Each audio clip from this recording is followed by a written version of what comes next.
By now you've probably figured out that the different chess pieces vary in strengths and weaknesses. The queen is the most powerful. She can move any number of squares in any direction and controls 27 squares from a position at the center of the board.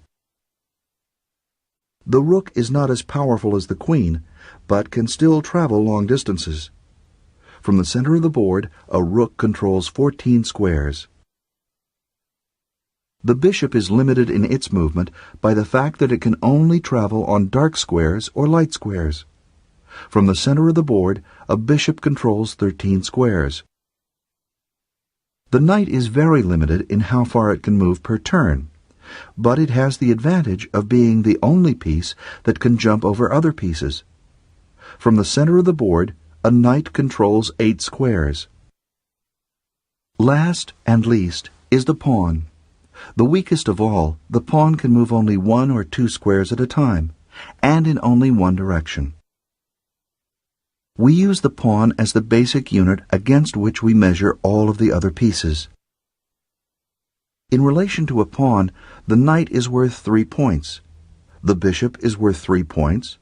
The rook is worth 5 points. And the queen is worth 9 points. No value is assigned to the king because if you're about to lose your king, you've lost the game. Try to memorize these values, as they'll be very useful to you throughout your chess career. Based on these values, if you allow your queen to be exchanged for one of your opponent's pawns, you're losing 8 points in the exchange. This is called a loss of material. You may be curious about the fact that the bishop and knight are valued the same. Both pieces have strengths and weaknesses, but many chess players have come to believe that a bishop is slightly more valuable than a knight, though not as valuable as a rook.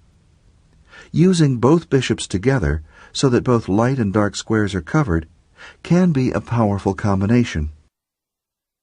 Material superiority can often determine the winner of a chess game.